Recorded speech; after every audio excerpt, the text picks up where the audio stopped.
Evidence secured at marker 4. Advise command we are holding the scene. Copy that. It's getting heavier out here. A helicopter banked low over the thick canopy of Embu-Guaçu as thousands of missing person flyers snowed down onto the dirt. Each paper bore the smiling faces of 16-year-old Lyanna Bay Friedenbach and 19-year-old Felipe Silva Café. These two students left São Paulo for a quick weekend getaway and simply vanished, leaving Lyanna's father, Ari, staring at the trees alongside a desperate search party. Days went by while cell signals stayed dead and local stories stopped adding up. Was this really just two kids lost in the woods? Police pushed through rotting farmhouses and overgrown trails until two specific names started echoing through the tall grass.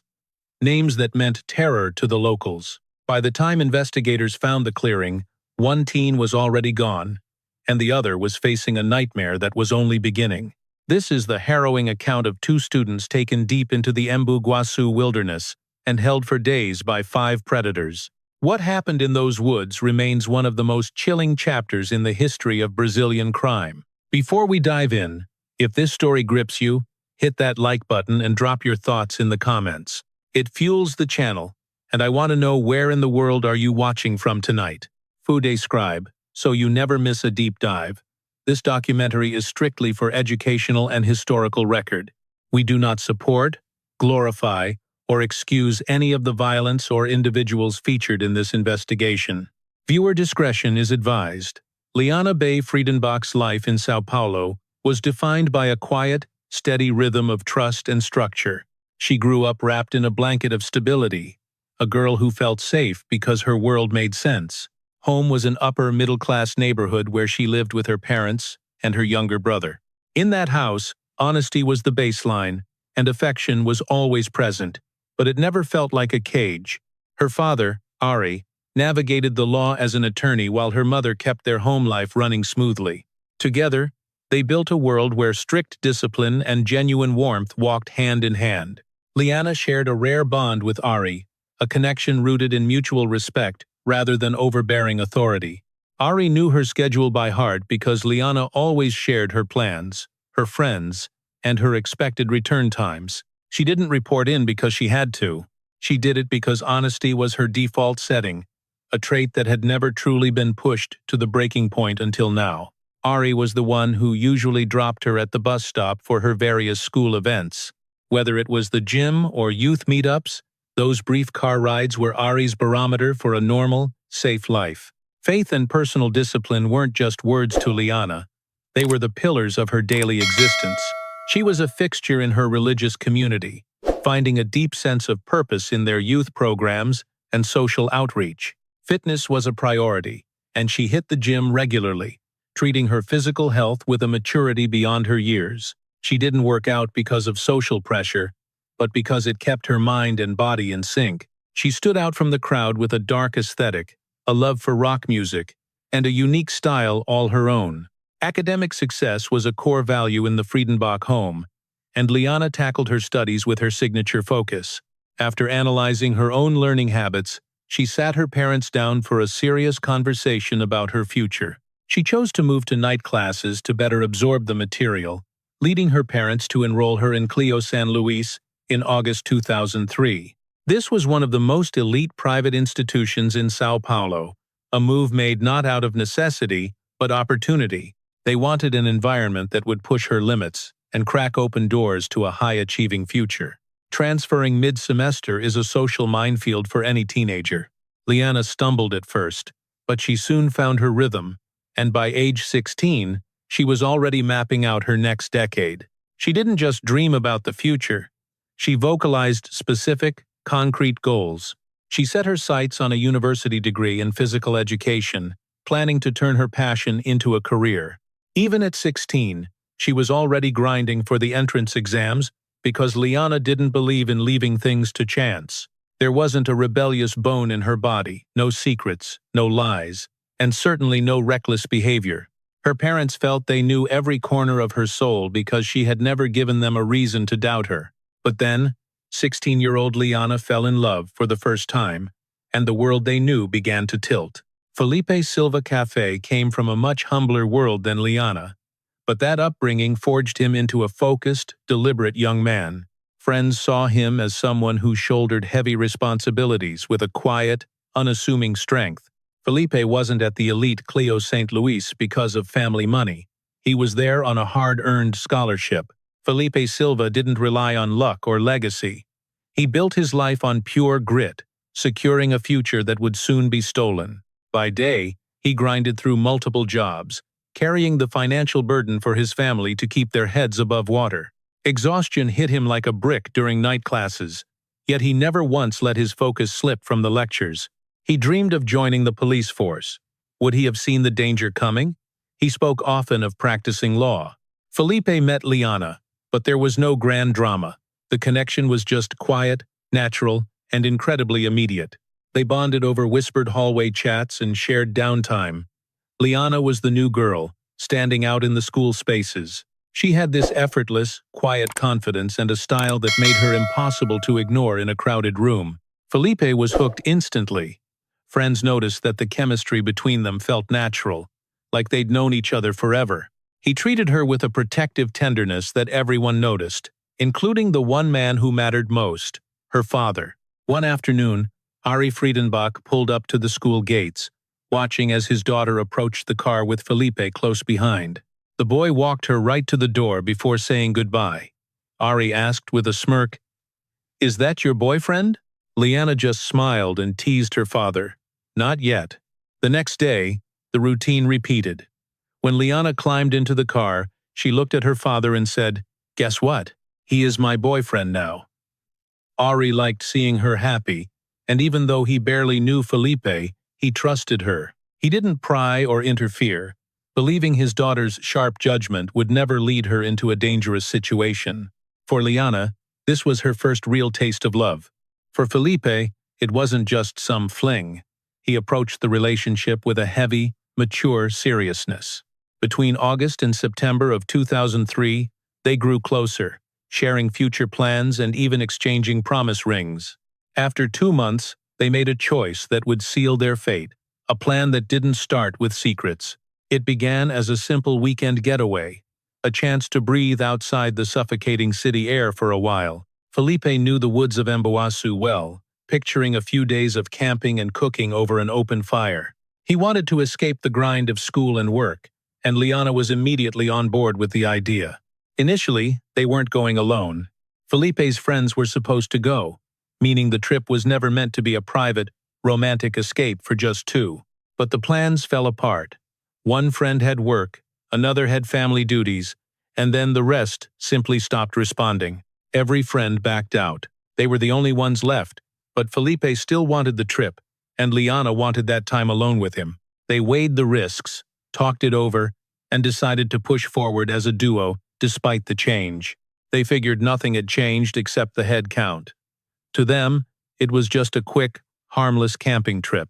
They expected to return with stories and photos, never imagining the horror that waited for them in the dark. Felipe told his parents he was camping with friends, a familiar, believable lie. Lyanna's situation was different. Her parents were far more protective, watching her every move with a careful eye. She knew they wouldn't approve of her going somewhere new with people they hadn't vetted themselves. Asking for permission was a guaranteed no. So, she fabricated a story about a safe, supervised church youth group trip starting that Friday night. She claimed she was leaving for Il Habala early the next morning. It was a destination she'd visited before, so it didn't set off any internal alarms for her family. She described a group of adults in charge and a pre-planned itinerary. It sounded perfectly safe. The lie was seamless, fitting right into her usual schedule of church activities and organized events. She even mentioned she wouldn't need a ride to the bus, saying Felipe would walk her there as usual. She had erased every red flag, but they had no idea that Embu watched outsiders closely. Friday, October 31st, 2003. The school day ended normally. On the surface, it was a typical afternoon, hiding the nightmare that was already beginning to take shape. When Colegio San Luis let out, Lyanna skipped the bus home and met Felipe just past the gates. They both shouldered heavy packs, carrying every supply they thought they needed to survive the weekend. Lyanna and Felipe walked right past their killers, never realizing they were already marked. They couldn't go home because the lie Lyanna told her parents would have collapsed instantly. They stayed in the city because buses heading toward the rural outskirts of São Paulo didn't run until the early morning. They blended into the urban noise and movement of São Paulo, eventually seeking cover under the massive concrete span of the Museum of Art of São Paulo.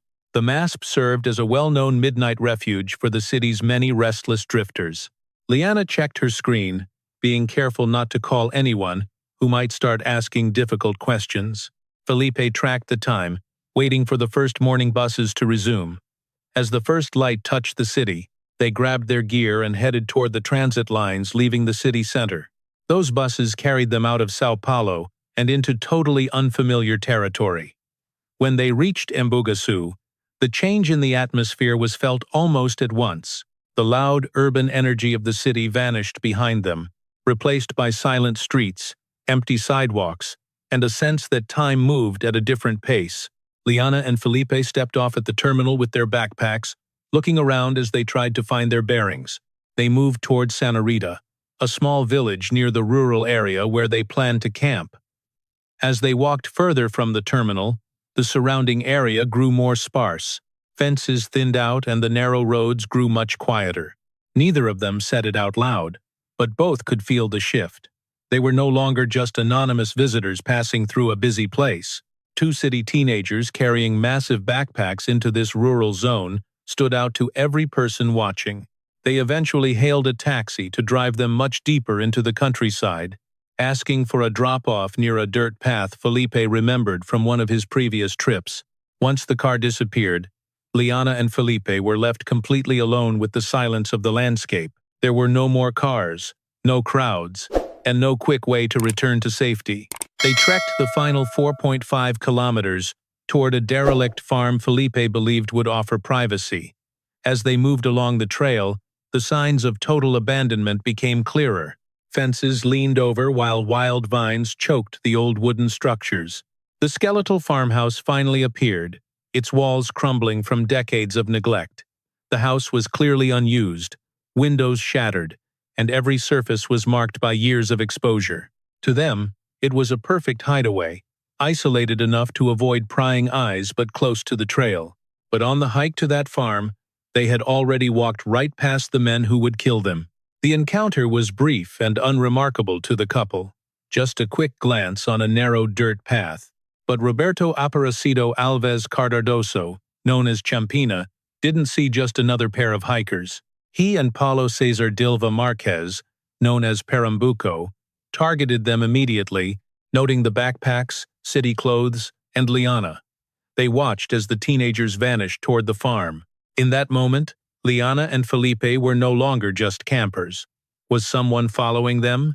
Darkness swallowed the farm, and the forest grew silent. The hunt had officially begun. They pitched their tent under a rotting roof, trying to make the campsite feel secure for the night. It worked for a moment, but before they slept, the ring of a phone shattered the peace.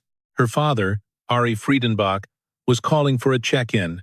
She answered with a calm, steady voice. However, Ari immediately sensed something was wrong. Why was it so quiet on her end? The background was dead, silent, no bus noise, no kids laughing, none of the sounds he expected from a group trip. He questioned her, and Lyanna had to invent a lie very quickly. She claimed everyone was sleeping because of the early start. The excuse didn't cause alarm yet. Ari accepted this, asking her to call when she arrived at her destination.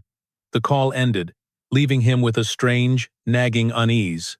Inside the tent, Lyanna and Felipe finally laid down and closed their eyes for sleep. They believed they were alone, and sleep came quickly. But at some point in the darkness, that sense of total isolation was suddenly shattered. The attack was sudden and brutal.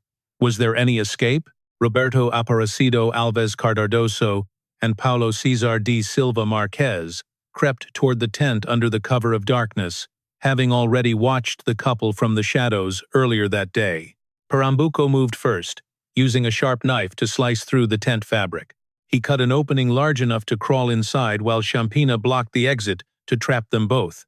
As the nylon tore, the men began screaming orders at the couple. They were ordered to stay silent, unaware that their executions were already being planned. Felipe struck first, trying to stand, but Pernambuco seized him and yanked him from the tent, slamming him to the earth, before the boy could process the sudden, violent ambush. China lunged at Lyanna, grabbing her arm and dragging her away from Felipe, physically stopping her from reaching her boyfriend. Felipe shouted Lyanna's name, and she answered him, but their voices died as the men forced them apart into the woods. They shoved Felipe several paces away, while pinning Lyanna down. Pernambuco snarled at Felipe to stay down, while China warned the terrified girl not to fight the group.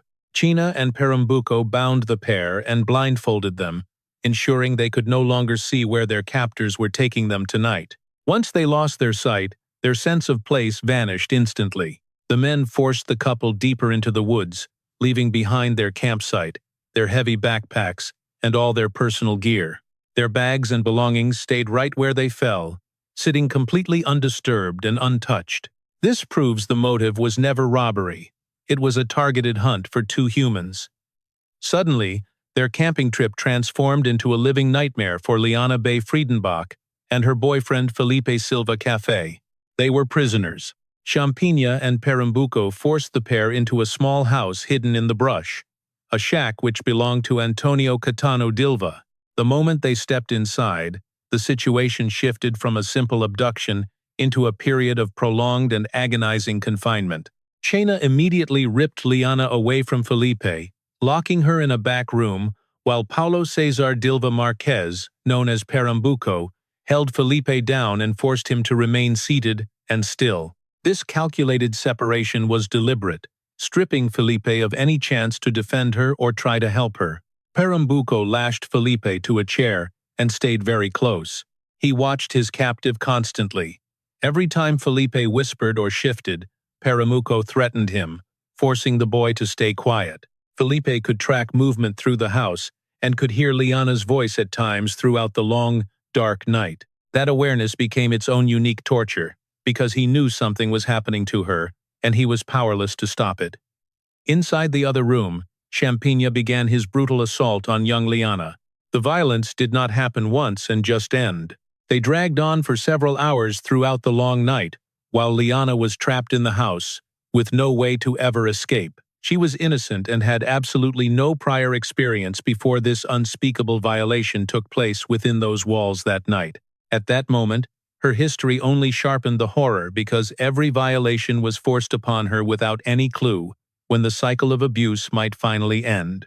Despite the surrounding darkness, Lyanna fought to find leverage by speaking to her captors whenever she could find strength. She informed Champinha and Pernambuco that her father, Ari Friedenbach, was a wealthy lawyer who would pay a massive ransom for her return, hoping that cold cash might change their minds and provide leverage. She prayed that the promise of a payday would provide the men a reason to spare her. The men discussed the money for a moment, but it never became a plan. They treated her words as trivia rather than a real basis for any negotiation. But things got worse. Pernambuco argued that Felipe was a witness who could identify them to police, and Champinha agreed that killing him was the only way for the group to eliminate the risk. Nobody spoke about showing mercy or releasing the two teenagers. No one suggested a peaceful resolution to the night. From that second on, Felipe was no longer viewed as a hostage. The men saw him only as a dangerous liability. Later that evening, Antonio Kitano walked into the house. Rather than stopping the madness or calling for help, he accepted the situation. He simply joined the group and became part of it. His complicity proved these crimes were not accidents of passion, but deliberate choices that were being repeated and normalized by every single man present. His arrival only ensured the nightmare would continue, confirming that no one inside those walls had any intention of showing mercy or stopping now. As the hours passed, exhaustion finally overtook the two terrified teenagers. Lyanna stayed awake through sheer terror, since sleep offered no protection, while Felipe remained tied up, broken by the sounds he could not possibly stop. By the next day, the group reached a final consensus. Felipe could not be left alive.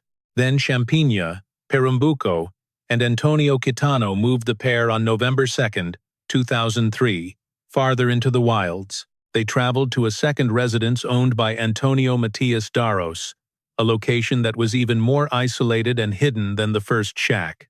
Champinha continued his assault on Lyanna, but this time, the abuse was no longer happening in a private room alone. A new face appeared. Agnaldo Pius, an older associate of the killers, walked into the house that day. He knew exactly why a teenage girl was being held there, yet instead of turning around or helping her, he chose to stay. After entering the house, Agnaldo Pius also took part in the abuse, further dragging out Lyanna's cycle of suffering and captivity. When the owner, Antonio Matias, finally showed up to the house, he then made things even worse. The teenagers were starved throughout their entire captivity. During this time, Champinha repeatedly introduced Lyanna as his girlfriend to any visitors present, a lie used to mask his control. When Champinha's brother arrived at the house looking for him, worried because their mother didn't know his location, Champinha introduced Lyanna as his girlfriend yet again. By the third day of captivity, Champinha and Pernambuco led Felipe out of Antonio Matias Daros's house and deep into the woods, following a thin path that veered off the land and vanished into the thick brush. The men told him to keep walking. They didn't explain where they were going because, by then, words were no longer necessary. Lyanna remained with the others but close enough to feel that something final was happening. Then came the noise. A single gunshot shattered the silence of the deep woods. Lyanna froze instantly, knowing exactly what that shot meant before anyone had to say it. She demanded to know where Felipe was and what they had done to him. Champinha answered without a single hint of emotion. He said the boy was free. Lyanna knew that free didn't mean a release or escape. It meant Felipe was dead, leaving her isolated with monsters who had already proven exactly what they were truly capable of. By Saturday night, Ari Friedenbach waited for the call his daughter promised. Lyanna had promised to call, and although the trip itself felt impulsive, he insisted there was no reason to spiral into panic. But the hours passed and no call came. He tried her phone that afternoon, and again that night. Each time it rang unanswered. Soon, every call went to voicemail. At first, Ari refused to let himself panic. He didn't want to alarm Lyanna's mother just yet, reasoning that poor signal or a busy schedule explained the silence. Yet, that final phone call haunted him. The quiet background noise on the bus, the way she rushed the call, that feeling she was hiding something. By Sunday, concern became terror. 2 days had passed without word. Ari called repeatedly, but every attempt went into the void. Lyanna's mother began calling as well. When neither of them could reach her, Ari decided to stop guessing and start demanding real answers. He checked Lyanna's contacts and called a close friend, asking point-blank exactly where she was. Initially, the friend denied knowing anything. But once Ari explained how long Lyanna had been gone and how grave the situation was, she finally told the truth. Lyanna never went to Ilhabela with a church youth group. She had gone away with Felipe Silva Café. In that moment, everything clicked. Ari did not wait. He jumped into his car with a friend and drove straight to Embu-Guaçu, her last confirmed location. They began searching the area on their own, navigating rural backroads and neighborhoods late into the night, stopping everyone they saw, demanding answers and shouting her name into the dark. Nobody had seen 2 teenagers carrying heavy backpacks. By Monday, police were notified, and they immediately treated the entire situation as a potential high-stakes kidnapping. In Embu-Guaçu, patrols flooded the rural roads, questioning drivers and locals who knew the region's hidden dangers. Ari stayed close to the action, printing flyers himself and handing them to anyone who would take one. He called everyone he knew with any local influence or connections, refusing to wait while time ran out. A businessman offered a helicopter. Ari accepted the help immediately. As the helicopter banked low over the canopy, thousands of flyers carrying Lyanna and Felipe's faces rained down over the trees and paths. Ari watched from below, knowing this was no longer a routine search. Something was horribly wrong. 2 local officers joined him on the ground. Ari eventually headed down a narrow dirt track toward a derelict farm, a place locals rarely ever mentioned. Police checked the area precisely because people stayed away. Ari walked with them until he suddenly stopped. A tent sat in the clearing. He hoped it wasn't theirs. But then he saw Lyanna's flip-flops in the dirt, the ones she wore every morning. The officers unzipped the tent, and the scene inside removed all doubt. A knife slash tore through the fabric. Inside, the bags sat completely untouched. Their food was still packed. Nothing was stolen. And nothing was disturbed except for the fact that the two teenagers were completely gone. These kids didn't just wander off. One of the officers finally whispered it under his breath. He whispered that the scene had Champinha's signature all over it.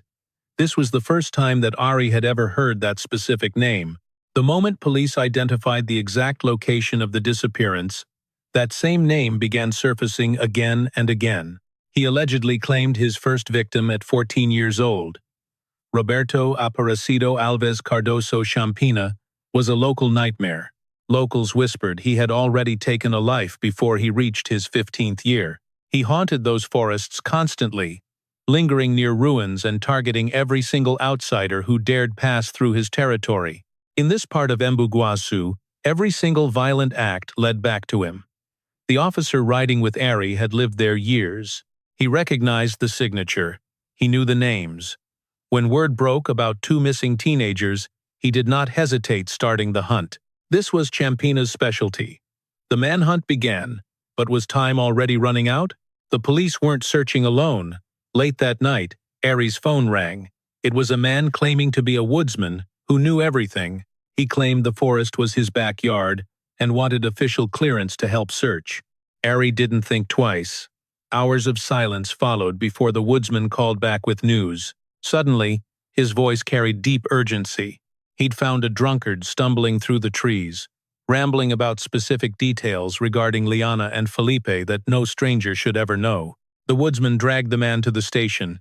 Once the alcohol fog finally lifted, Antonio Kitano D'Silva had a story. Everything spilled out. Kitano's nerves finally snapped under the intense pressure of the closing police net. He'd been running his mouth, leaking names and locations that gave investigators their first concrete link to the group that took Lyanna. Kitano was just a parasite, not a leader. He followed the wrong people into a nightmare he couldn't escape. The heat turned up, and the group's arrogance evaporated into pure panic. For the first time, these men realized they were no longer the hunters. They had completely lost control of the entire situation. They were hunted. Checkpoints were closing in. Locals were talking to cops while helicopters thrashed the air above the very canopy they thought was safe. That same night, Paulo Cesar Silva Marques, known as Pernambuco, vanished. He bolted into the darkness of Embu-Guaçu, abandoning his partners to save his own skin before the police arrived. His desertion didn't bring any peace. It was the death knell. His departure confirmed that their shared plan was now a collapsing mess of individual terror. With Pernambuco gone, Champinha reached a dark conclusion he had been weighing since the moment Felipe was murdered in cold blood. Lyanna was the only living witness left. If she survived, their lives were over forever. Every house, every trail, and every face would be burned into her memory for the police. The problem they thought died with Felipe was standing there again. Champinha lied, telling the crew he would release her. He promised to drop her at a bus stop. Nobody stopped him as a broken Lyanna followed him into the trees, too weak and exhausted to resist any further. Barefoot and broken, she had no strength left. At that point, obeying felt safer than hoping. But Champinha wasn't looking for a road or any bus stop. He led her away from the paths, deeper into the thick brush where the helicopter engines finally became a dull, distant hum. He pulled a machete, striking her repeatedly across the neck area. It wasn't a quick death. Lyanna fought back, trying to escape through the brush with what little strength her exhausted, captive body had left. She was simply too weak to outrun the horror unfolding. She only made it a few yards before she collapsed, unable to escape the inevitable ending. Champinha didn't stop until the movement did. Once she was gone, he didn't linger by her side. He bundled his bloody clothes and the machete together, tossing them into a nearby well, believing that removing those items would erase any connection to the crime he had just committed. He walked out of the forest alone, leaving Lyanna's body hidden under the heavy leaves and the weight of his betrayal. Kidnapping had officially spiraled into a double homicide. The group scattered like rats, knowing this wouldn't end in a quiet disappearance. Afterward, everything they had built collapsed, and the men ran for their lives. Some dove deeper into the woods. Others went home, praying the distance would protect. It was a useless hope. Felipe's body had been discovered, and the entire investigation had shifted gears. This was no longer a search for missing kids. It was a murder hunt, and every one of them was targeted. Days later, they found Lyanna Bay Friedenbach, right where Champinha left her, and one by one, the killers were all finally arrested. Some suspects sang immediately, desperate to trade information for a much shorter sentence. Others kept their mouths shut until the physical evidence broke their silence. Their stories were a mess of contradictions, but the forensic timeline and the maps didn't lie. The trap was closed. One man here effectively faces life without an adult conviction. At trial, judges dissected each participant's role based on their specific crimes. Antonio Kitano D'Silva received 124 years for kidnapping and sexual violence, a sentence reflecting his active participation and his complete failure to help during critical moments. Agnaldo Pius. He received 47 years for the specific sexual assaults he committed while holding Lyanna captive. The judge tied every year to the pain he chose to cause. Antonio Matias Daros, the owner of that second house, was convicted of kidnapping and aiding the killers, but avoided sexual assault charges, which drastically altered his final prison sentence. He received 6 years plus detention, a reminder that witnessing a crime makes you an accomplice to the nightmare.